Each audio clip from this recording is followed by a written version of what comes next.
오늘 주신 하나님 말씀 열왕기하 18장 1절에서 12절까지 말씀입니다.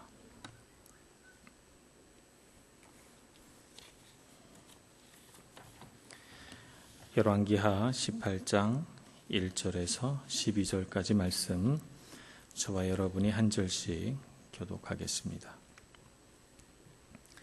이스라엘의 왕 엘라의 아들 호세아 제3년에 유다 왕 아하스의 아들 히스기야가 왕이 되니, 그가 왕이 될 때의 나이가 25세라 예루살렘에서 29년간 다스리니라.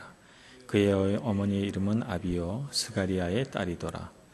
히스기야가 그의 조상 다윗의 모든 행위와 같이 여호와께서 보시기에 정직하게 행하여 그가 여러 산당들을 제거하며 주상을 깨뜨리며 아세라 목상을 찍으며 모세가 만들었던 놋뱀을 이스라엘 자손이 이때까지 향하여 분향함으로 그것을 부수고 느흐수단이라 일컬었더라. 히스기야가 이스라엘 하나님 여호와를 의지하였는데 그의 전후 유다 여러 왕 중에 그러한 자가 없었으니 곧 그가 여호와께 연합하여 그에게서 떠나지 아니하고 여호와께서 모세에게 명령하신 계명을 지켰더라. 여호와께서 그와 함께 하심에 그가 어디로 가든지 형통하였더라.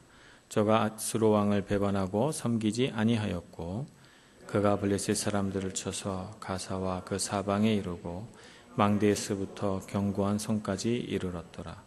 히스기야 왕 제4년 곧 이스라엘 왕 엘라의 아들 호세아 제7년에 아수르의 왕 살마네셀이 사마리아로 올라와서 에워쌌더라. 3년 후에 그 성읍이 함락되니 곧 히스기야 왕의 제6년이요 이스라엘 왕 호세아의 제9년에 사마리아가 함락되매 아수르 왕이 이스라엘을 사로잡아 아수르에 이르러 고산 강가에 있는 할라와 하볼과 메대 사람의 여러 성읍에 두었으니 이는 그들이 하나님 여호와의 말씀을 듣지 아니하고 그의 언약과 여호와의 종 모세가 명령한 모든 것을 따르지 아니하였음이더라. 아멘. 오늘은 이스라엘 왕 호세아 3년에 유다의 왕이 된 히스기야의 이야기를 한번 묵상해 보고자 합니다. 히스기야 왕 때에 이사야 선지자가 활동했기 때문에 이사야 선지자에도 히스기야 왕이 나오고 열왕기하에도 나오고 또 역대하에도 등장하니 히스기야 왕처럼 우리 구약 성경에서 많이 언급되는 왕도 드물 것이다 하는 생각을 해봅니다. 여기 성경에서도 다윗 왕과 같이 하나님 보시기에 그런 의로운 왕이었다라고 기록하고 있으니 히스기야 왕에게 이보다 더 좋은 칭찬이 있을까 하는 생각을 해봅니다. 그러나 그가 왕 위에 올랐을 때 그에게 허락된 환경이나 상황은 그렇게 녹록하지만은 않았습니다. 여기 그가 이스라엘 왕 호세아 제3년에 왕이 됐다 이렇게 기록하고 있는데 이스라엘 왕, 북이스라엘의 왕 호세아는 북이스라엘의 마지막 왕이죠. 이 호세아 왕 9년이 그의 마지막 치위 기간이었고 연도였고 그 해에 그냥 북이스라엘 전체가 다 무너지고 말죠. 아수르라고 하는 강대한 국가에 의해서 말입니다.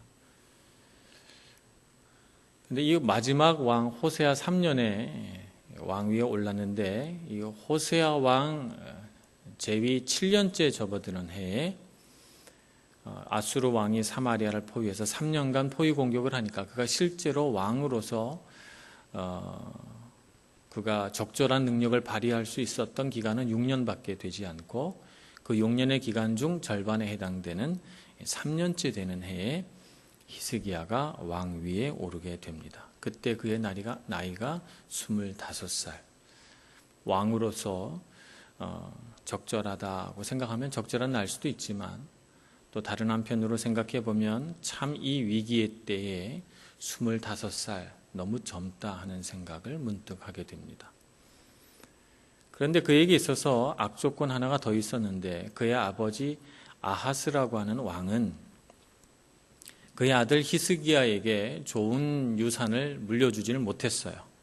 아하스 왕은 우리가 전 시간에 살펴본 대로 북이스라엘과 아람 연합군이 자신의 그 연합군의 남쪽 유다가 같이 들어오지 않는다 해서 연합 공격을 북쪽에 해오게 됩니다. 아하스 왕 때에는 아하스 왕 자체도 하나님을 경외하지 않는 왕이었지만 그 나라의 경제력, 군사력, 정치력 모든 것이 유다라고 하는 나라에서 거의 최하위에 있다고 해도 과언이 아닐 만큼 참으로 모든 상황이 좋지 않던 시대에 나라를 잘 다스릴 줄 모르는 그런 왕이었습니다.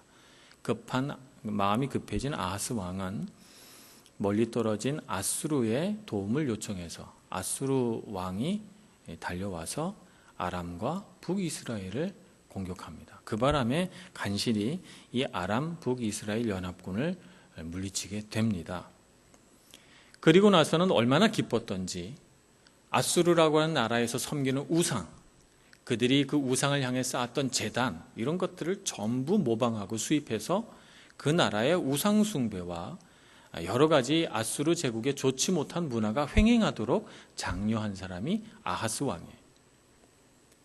그 아들로 태어나서 이제 그가 아하스 왕이 죽자 왕이 되는 것이죠. 히스기야 왕의 지금 상황이 그렇습니다.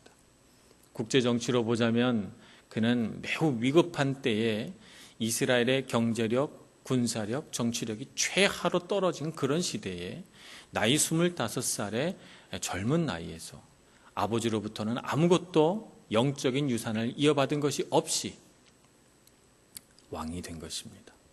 그러나 놀랍게도 그는 다윗의 모든 행위와 같이 여호와 보시기에 정직하게 행하여 이스라엘이 이 남쪽 유다가 이스라엘 백성들이 다시 한번 신앙과 믿음으로 일어설 수 있는 발판을 형성하는 왕이 됩니다. 어떻게 그것이 가능했을까요?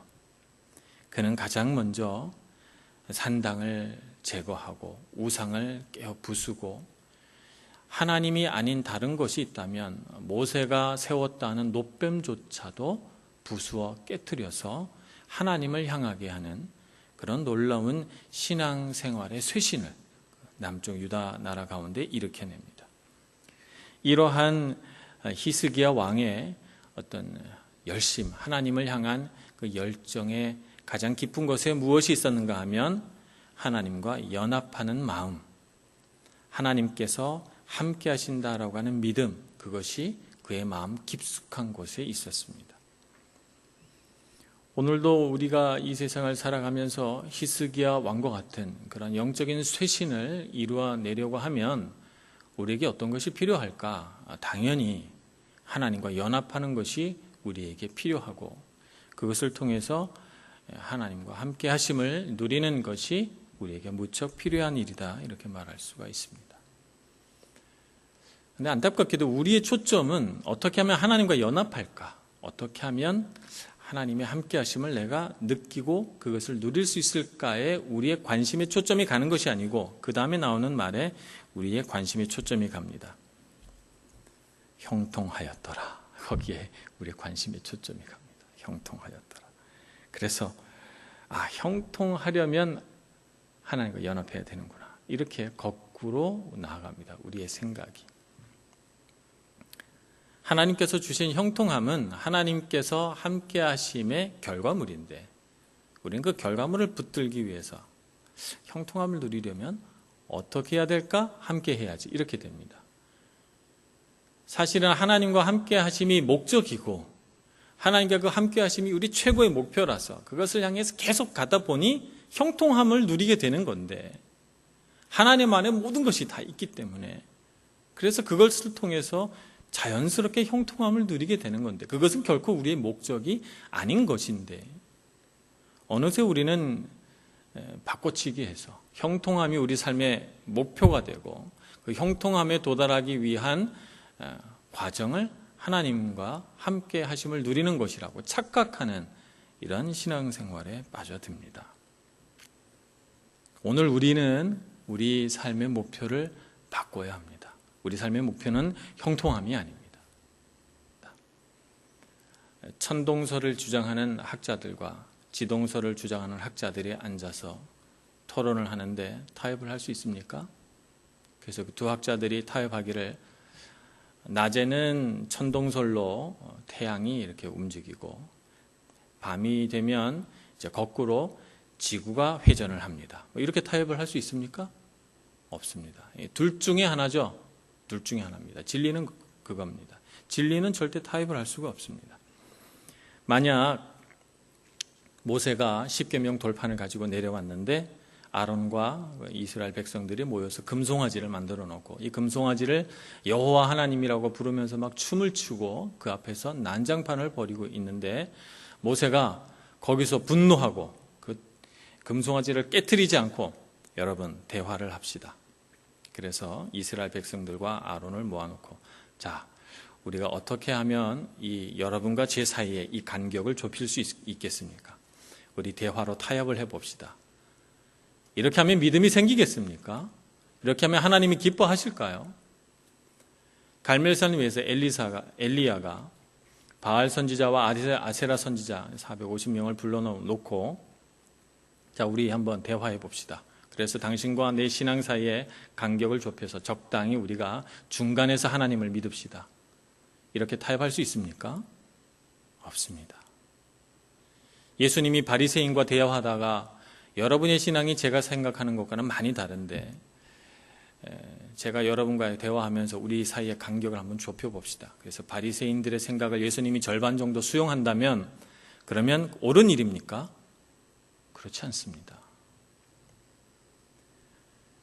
우리의 삶은 진리를 향해서 계속해서 선택해 나가는 작업이지 진리를 가지고 타협을 해서는 안 됩니다. 근데 오늘날 안타깝게도 세상에 많은 사람들이 기독교인들은 편협하다, 고집스럽다, 타협이 없다 이렇게 말하니까 뭔지 모르지만 내가 굉장히 너그럽고 관용하고 그런 모습을 보여주기 위해서라도 뭔지 모르지만 신앙의 어떤 모습들을 양보해야 될 것으로 생각을 하고 자꾸 세상에 타협점을 내놓습니다. 세상과 자꾸 타협하는 거죠. 굳이 그런 세상의 공격이 있지 않아도 그래도 자발적으로 타협하고 싶은 마음이 가장 먼저 우리 삶 가운데서 우리 마음 가운데서 올라옵니다. 하나님과 함께 한다고 하는 것은 하나님을 향해서 온전히 돌아서는 것입니다. 하나님이냐 세상이냐 둘 중에서 선택하는 것이지 하나님과 세상 가운데에서 적당히 타협하는 것은 있을 수가 없는 일입니다. 그러므로 여러분 타협하려고 하지 말고 선택하시기를 축복합니다. 항상 하나님의 것을 선택하시는 여러분들 되시기를 원합니다. 두 번째, 하나님과 함께 하려면 반드시 죄를 제거해야 합니다.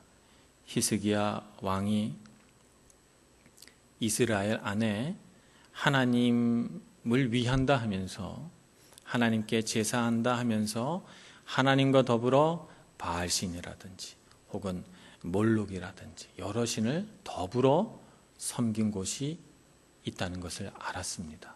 그런 곳을 하이 플레이스 혹은 산당이라고 말합니다. 조금 높은 곳에 올라가서 그곳에서 하나님께도 제사 드리고 그리고 똑같은 자리에서 바알신에게도 제사 드리고 하나님께서 그곳 산당을 즐거워하지 않으셨습니다. 그래서 성경 말씀을 보면 참 하나님 보시기에 정직히 행하였으나 그러나 산당을 제하지는 아니하였다 하는 기록이 나오거든요. 그런데 오늘 그렇게 여러 세대를 거쳐 제거하지 못했던 산당을 히스기야 왕이 제거하기 시작합니다. 이스라엘 백성들 가운데 이미 무뎌진 죄의 감각을 일깨우는 것이죠.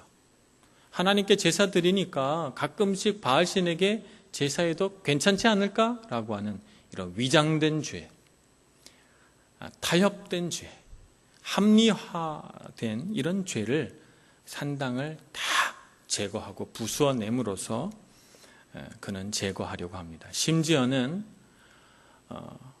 모세가 들었다는 놋뱀, 사실 이 놋뱀은 이스라엘 백성들이 하나님 앞에 범죄하니까 사실은 독사를 보내는 그런 심판으로 하나님이 벌하신 것인데, 이스라엘 백성들이 막 하나님께 아우성을 치고 살려달라고 하니까 노수로 만든 뱀을 세워서 뱀을 물리치거든요. 하나님의 은혜와 선하심의 증거입니다. 놋뱀에는 아무 능력이 없어요. 놋뱀에 능력이 있는 것이 아니고 놋뱀을 세워 그들을 구원하라 하신 하나님께 능력이 있는 거지. 그러니까 이 놋뱀은 하나님을 가리키는 손가락인데, 사람들이 뭘 보고 있어요? 손가락이 가리키는 하나님을 본 것이 아니고 손가락만 보고 있는 거예요. 아무리 모세가 만들었다 해도 이건 우상이다 이렇게 생각한 히스기야 왕은 이 놋뱀조차도 다 부수어 버리고 그냥 이것은 구리일 뿐이라고 선언합니다. 그래서 그것을 느후수단이다, 구리로 된 것이다 이렇게 부르게 됩니다. 오늘 우리에게도 변형된 죄들이 참 많이 있습니다. 예를 들자면 우리가 고난이나 어려움들이 찾아오면 내게 왜 어려움이 왔을까? 내가 혹시 하나님 앞에 온전히 서지 못해서 그런 것은 아닐까? 이렇게 생각을 해서 하나님 앞에 막 이렇게 마음이 가고 기도하고 그럽니다. 어느 순간 상황이 호전이 되면 내 안에서 정말 심각한 어떤 문제가 해결된 건 아닌데 그냥 하나님께서 다 용서해 주신 것 같은 착각에 빠져듭니다. 내 삶 가운데 무언가 정말 하나님 앞에 회개해야 될 것이 있으면 상황이 바뀌어도 내가 지금 어려움에 처했던 그 모든 순간이 지나가도 죄의 문제는 해결되지 않은 거예요. 그러니까 내 상황과 관계없이 내 마음 중심에 도사리고 있는 죄의 문제를 가지고 끝까지 하나님 앞에 나가 회개해야 되는데 우리는 상황이 지나가면 죄도 용서받은 줄 착각하고 또 그것을 합리화시킵니다. 그래서 죄는 죄고 상황은 상황이라고 하는 것을 구분하여 생각할 줄 알고, 내가 만약 죄 지은 것이 있다면 내가 지금 좋은 환경이든 나쁜 환경이든 상관없이 하나님 앞에 끝까지 회개하여 죄를 제거하는 마음을 가져야 합니다. 어떤 사람은 교만이라고 하는 이 죄의 문제도 그럴듯하게 포장합니다. 이 교만이 마음의 안에 있는데 그것이 죄인 줄 모르고 계속 살아가다 보면 어떤 종교적인 자긍심과 이 교만이 결합을 해서 굉장히 교만한 사람인데 그걸 종교적인 것으로 이렇게 예쁘게 포장을 해요. 그러니까 사람들이 뭔지 모르게 이상한데, 뭔지 모르게 교만하게 느껴지는데 종교적으로 포장하니까 아닌가? 이렇게 생각을 합니다. 그러나 우리 마음 중심에서는 알지요. 내가 교만하다는 것을. 그러니 나의 교만을 적당히 종교성이나 혹은 영성으로 포장하려고 하지 말고 내 마음의 교만을 깨트려서 제거해야 합니다. 어떤 사람은 험담을 잘하거든요. 틈만 나면 어떻게 하든지 남의 어두운 면, 연약한 부분, 죄를 계속해서 얘기를 합니다. 이런 분들이 종교 생활을 오래 하게 되면 어떻게 되는가 하면 이제 영적인 조언가가 되죠. 영적인 조언가가 돼서 끊임없이 강한 호기심을 가지고 영적으로 조언해 주겠다는 미명 아래 다른 사람들의 사생활을 캐고 다닙니다. 가끔씩 그런 모습들을 보게 돼요. 여전히 그 내면 안에 영적인 그 불안전함, 어떤 정서적인 불안함이 여전히 도사리고 있어서 끊임없이 남을 험담하지 않으면 안정감을 갖지 못하는 그런 삶이 있거든요. 그런데도 마치 나는 누군가에게 조언해 줄 수 있는 사람이라고 착각하고 살아갑니다. 우리는 이런 위장된 죄, 우리 마음속에 있는 산당을 찾아내서 부수어야 합니다. 더 이상 내 삶 가운데 있는 어떤 작은 죄에도 면죄부를 주지 말고 직면해야 됩니다. 그래야만 우리의 삶이 하나님을 향해서 온전히 돌아서게 돼요.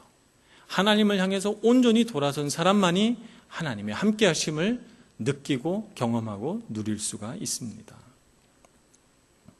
하나님과의 연합, 하나님의 함께 하심을 누린다고 하는 것은 그분의 인격적인 부분들을 경험한다는 뜻입니다.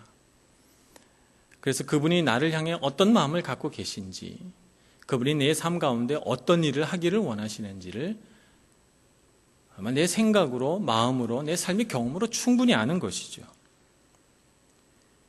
그래서 그것을 통해서 얻게 되는 것은 믿음입니다. 하나님이 함께 하심이라고 하는 것은 곧 믿음이죠. 하나님이 나와 함께 하시는구나. 히스기야 왕이 산당을 깨트릴 때 성경에는 기록이 되지 않았습니다만 백성들이 가만히 있었을까요?